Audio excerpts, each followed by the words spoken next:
ఒక రోజున ఒక రాజుగారంట, నా దేశంలో ఎవరు కూడా కష్టాల్లో ఉండకూడదు, నా దేశ ప్రజలందరూ కూడా సుభిక్షంగా ఉండాలి, ఎవ్వరు అప్పుల్లో ఉండకూడదు, ఎవ్వరికి ఆపద ఉండకూడదు, అప్పుల్లో ఉన్న పేదరికంలో ఉన్న మీరందరూ నా దగ్గరికి రండి అని ప్రజలందరినీ పిలిచాడంట. తన దగ్గరున్న అనుచరులతో అన్నాడంట, ఖజానాలో ఉన్నటువంటి వెండి, బంగారము, వజ్రాలు, వైఢూర్యాలు కుప్పల కుప్పలుగా రాశులు ఇక్కడ వేయండి అన్నాడంట. ప్రజలందరూ వచ్చేసారు, ఆ రాశులను చూశారు, చాలా అమేజ్ అయిపోయారు అందరూ.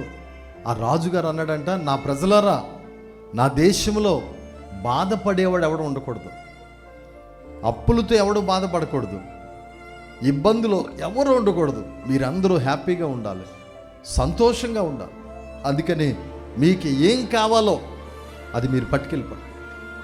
వజ్రాలు కావాల్సినోడు వజ్రాలు పట్టుకెళ్ళండి, బంగారం కావాల్సినోడు బంగారం పట్టుకెళ్ళండి, వెండి కావాల్సినోడు వెండి పట్టుకెళ్ళండి, డబ్బు కావాల్సినోడు డబ్బు పట్టుకెళ్ళండి, ఏం కావాలో అన్నాడు.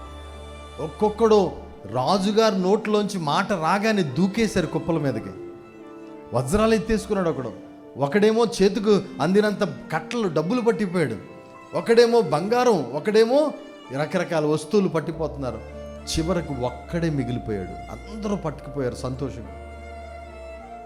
కొంచెం వజ్రాలు ఉన్నాయి, డబ్బు ఉంది. అబ్బాయి, నీకేం కావాలో తీసుకో, నువ్వు ఉండిపోయేవేంటి ఇక్కడ? వజ్రాలు కావాలా, బంగారం కావాలా, వెండి కావాలా, పట్టుకెళ్ళు, నీకేం కావాలో, నువ్వు కూడా సంతోషంగా ఉండాలి అన్నాడు రాజుగారు. ఏం కావాలో పట్టుకెళ్ళంటే వెంటనే రాజుగారిని ఎత్తుకుని పట్టుకుపోతున్నాడంట. ఒరే ఒరే ఒరే ఆగరా, ఏంట్రా నన్ను పట్టుకున్నావేంట్రా, నన్ను ఎత్తుకుపోతున్నావేంట్రా? రాజా, నువ్వెంత మంచి రాజు రాజా, నీ ప్రజలందరూ సంతోషంగా ఉండాలని, ఆనందంగా ఉండాలని నీకున్న ఖజానా అంతా ఖాళీ చేసి ఇచ్చేస్తున్నావు కదా రాజా. ఈ పట్టుకెళ్ళి నేనేం చేసుకోను రాజా? ఎంత మంచి రాజువు, ఎంత అద్భుతమైన రాజువు నువ్వు ఉండగా, నీ ఉంటే నాకు చాలు, ఇవేం అక్కర్లేదు, నువ్వు మా ఇంటికి వస్తే చాలు రాజా, మా ఇంటికి రా, నీ ఉంటే నాకు చాలు రాజా, నాకేం అక్కర్లేదు, ఇవన్నీ మాకిచ్చావు కదా నువ్వు లేని ఐశ్వర్యం నాకెందుకు అని రాజునే పట్టుకుపోదాం అనుకున్నాడంట. ఎవరు గొప్ప? బంగారం పట్టుకెళ్తే గొప్ప, బంగారం ఇచ్చిన రాజు గొప్ప. వజ్రాలు పట్టుకెళ్తే గొప్ప, వజ్రాలు ఇచ్చిన రాజు గొప్ప. మనం అలాగే వెతుకుతున్నాం. దేవుడు నీకు వజ్రం ఇచ్చాడు, డైమండ్స్ ఇచ్చాడు, బంగారం ఇచ్చాడు, ఒక ఇల్లు ఇచ్చాడు, కానీ దాని మీదే మనసు పెట్టుకుని వెతుక్కుంటున్నావు. కానీ ఇచ్చింది ఎవరు? నీకు ఆరోగ్యం ఇచ్చింది ఎవరు? సంపాదించడానికి డబ్బు ఇచ్చింది ఎవరు? నువ్వు వెళ్ళిన చోట ఫిషింగ్ ఇచ్చింది ఎవరు? నీ భర్త వెళ్ళిన చోట చేపలు పడినట్టు చేసింది ఎవరు? సముద్రం మన బాబు సొత్తా? మన తండ్రి యేసయ్య సొత్తు.